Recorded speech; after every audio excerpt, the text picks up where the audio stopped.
un ejemplo donde la inflamación de origen inmunológico se junta con la inflamación debida a una serie de mediadores, como les digo, muchos de ellos derivados de proteínas del plasma o proteínas que son liberadas, por ejemplo, a través de la vía del ácido araquidónico, entre otros.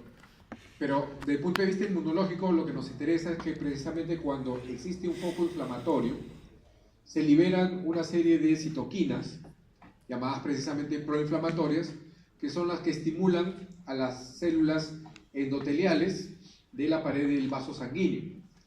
Las estimulan para que ellas produzcan moléculas de adhesión que van a hacer que las células blancas se adhieran a la pared de los vasos sanguíneos y luego puedan salir debido a que se incrementa la permeabilidad de esos vasos sanguíneos, y además ellos expresan ahora una abundante cantidad de receptores para quimioquinas, que son las que les van a permitir desplazarse desde este punto hacia el lugar donde está ocurriendo el foco inflamatorio, ¿no? Entonces, de esa manera es como se van interactuando las citoquinas y las células y los mecanismos de defensa a nivel innato. En cuanto a los receptores también que habíamos mencionado, los PRRs, hay de varios tipos. Por ejemplo, este es el receptor para los lipopolisacáridos, se llama CD14. Este es el receptor de manosa, que detecta la presencia de carbohidratos de tipo manosa o de tipo fucosa, sobre todo en los microorganismos. El receptor de glucanos es un receptor también para estructuras de tipo carbohidrato que están sobre la superficie de los patógenos. Receptores scavenger, que también detectan una serie de antígenos y que ayudan a la limpieza por parte de los macrófagos de antígenos, y los TLRs, que también los hemos conocido y vamos a hablar un poco de ellos, ¿no? Ellos en general lo que hacen entonces es motivar el reconocimiento de los microorganismos para poder o fagocitarlos o lanzar señales que tienen que ver con los procesos inflamatorios, por ejemplo, ¿no? Entonces, esos receptores nos ayudan a eliminar, primero a reconocer a los patógenos y luego a eliminarlos por una serie de vías. Dentro de ellos están los receptores que se expresan a nivel de la superficie de las células, que se expresan dentro de las células, o sea, a nivel del citoplasma de las células, o hay algunos receptores solubles que son secretados por las células innatas, ¿no? Es decir, hay tres tipos de receptores PRRs. Su función principal entonces tiene que ver con el reconocimiento de los microorganismos, ¿no? Reconocen los antígenos sobre la superficie del microorganismo, podrían activar el sistema de complemento, podrían activar la opsonización, podrían lanzar señales proinflamatorias e inclusive podrían inducir procesos de apoptosis, ¿no? Es decir, tienen varios roles dentro de la inmunidad innata. Dentro de los receptores PRR secretados están la lectina de unión a la manosa, la proteína C reactiva, la proteína amiloide del suero, la proteína de unión al lipopolisacárido o LMP. Todas estas proteínas se producen en la fase aguda de las infecciones y son inducidas por citoquinas inflamatorias, como la interleuquina 6, que activa los hepatocitos para que estos produzcan a estas proteínas llamadas de fase aguda. Esas proteínas lo que harán básicamente es colocarse sobre la superficie de los microorganismos, por ejemplo, para activar el sistema fagocítico y que se elimine a este tipo de microorganismos. Es decir, inducen la fagocitosis, por ejemplo, ¿no? También están los PRRs que son secretados por las células. Un ejemplo de ese tipo de receptores es la proteína de unión al lipopolisacárido. Esa proteína lo que hace es buscar a los lipopolisacáridos, se les une, ¿no? Y luego motiva que ese lipopolisacárido se una a otro receptor llamado CD14 que permite la activación del macrófago, ¿no? En el caso de los PRR de membranas, tenemos al TLR, los Toll-like receptors, ¿no?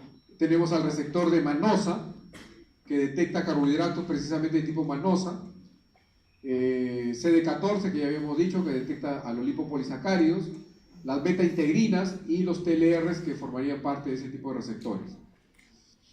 De los más conocidos, entonces, son a los PRR de membranas. Dentro de los más conocidos son los Toll-like receptors. Hay varios tipos de Toll-like receptors. Está el TLR9, por ejemplo, que reconoce el DNA de los microorganismos, sobre todo la secuencia CPG. El TLR5, que reconoce la flagelina. El TLR4, que junto con CD14 reconoce al lipopolisacárido unido a la proteína de unión al lipopolisacárido. O el TLR2, que también reconoce algunos antígenos bacterianos. En general, todos estos receptores PRRs o receptores de tipo TOL reconocen antígenos y motivan la activación de vías de señalización. Por ejemplo, la vía de NF-κB, que es una vía muy importante en la defensa inmune. Es un factor de transcripción que se activa y activa genes que sirven para la defensa a nivel del sistema inmune innato. Pero también hay otros factores de transcripción como el AP1, que también es activado por alguno de estos receptores. También hay receptores PRRs intracelulares, es decir, una vez que ingresa al microorganismo, por ejemplo, se puede detectar el material genético en el citoplasma, sobre todo en infecciones virales. Se activan una serie de mecanismos como el que vimos hace un rato, que era inducido por los interferones, ¿no? Y eso ocurre intracelularmente, ¿no? Esto ya no lo vamos a explicar, ya lo hemos explicado, pero básicamente tiene que ver con el reconocimiento del material genético de los microorganismos que activa la producción de estas enzimas que funcionan como receptores intracelulares. En el caso de los Toll-like receptors, ellos se descubren inicialmente en la mosca drosófila, pero luego se encuentran equivalentes en el humano que precisamente sirven para reconocer antígenos y activar vías de señalización para que las células respondan. Dentro de estas vías de señalización está importantemente la vía del NF-κB. Ese factor de transcripción permite entonces que se activen una serie de proteínas importantes para la defensa, ¿no? Y eso nos sirve sobre todo para defendernos contra los microorganismos. Estos receptores de tipo TOL, por ejemplo, también han sido encontrados en plantas y en otros tipos de mamíferos distintos al humano. Por lo tanto, evolutivamente también son bastante ancestrales y nos sirven para la defensa frente a los microorganismos. En el humano se han identificado más o menos unos 10 TLRs, van desde el TLR 1, 2, 3 hasta el 10. Acá pueden ver el tipo de antígenos o PANs que normalmente reconocen los TLRs, ¿no? Por ejemplo, el TLR5 reconoce la flagelina de las bacterias, el TLR3 reconoce el RNA de doble hebra, como ya lo habíamos visto, el TLR4 reconoce los lipopolisacáridos, pero lo importante, como mencioné en la lámina anterior, es que ellos activan vías de señalización importantes. Por ejemplo, el NF-κB activa la producción de citoquinas inflamatorias, ¿no? El TLR3 o el TLR4 activa el sistema de los interferones. Entonces, de esa forma se van activando los mecanismos de defensa de la inmunidad innata gracias a esos TLRs. Esta es la vía del NF-κB. Es una vía muy compleja, pero básicamente lo que tenemos que entender es que frente al antígeno, el TLR se activa, involucra proteínas adaptadoras que activan un factor de transcripción. El factor de transcripción ingresa al núcleo y activa genes importantes para la defensa. Esos genes, por ejemplo, tienen que ver con citoquinas para la defensa, con moléculas de adhesión para promover la salida de los leucocitos de los vasos sanguíneos, por ejemplo. Tiene que ver con genes que tienen que ver con la apoptosis, ¿no? Como por ejemplo enzimas como las caspasas que inducen la apoptosis, pero también este factor de transcripción activa en las células, sobre todo tipo el macrófago, tipo la célula dendrítica o el linfocito B, que son células presentadoras de antígeno, activa la aparición de moléculas coestimuladoras. Y como ustedes ya conocen, esas células presentadoras de antígeno contribuyen precisamente al procesamiento del antígeno y a su presentación a los linfocitos T del sistema adaptativo. ¿no? Los linfocitos T del sistema adaptativo no solamente requieren que se les presenten los antígenos a través del MHC y ellos reconocerlo a través de su TCR, sino también requieren de señales coestimuladoras.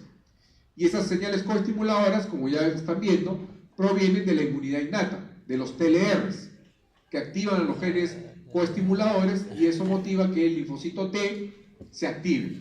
Entonces, este de acá, por ejemplo, es un link, un nexo entre la inmunidad innata y la inmunidad adaptativa, porque a partir de ahí nosotros podemos activar a los linfocitos T, y esos linfocitos T, si son los helper, ayudan a activar a la CNK, a los linfocitos B, a los citotóxicos, a los macrófagos, es decir, genera una respuesta inmune adaptativa, que ese ya es tema de otra clase, ¿no? Pero entonces la inmunidad innata, para resumir, tiene una serie de componentes, una serie de mecanismos que se activan, ¿no? Y una cosa importante son los receptores que ellos tienen, que reconocen a los patógenos, activan vías de señalización, y estas vías de señalización a su vez permiten que se activen otros mecanismos, por ejemplo, mecanismos relacionados con la inmunidad adaptativa, ¿no?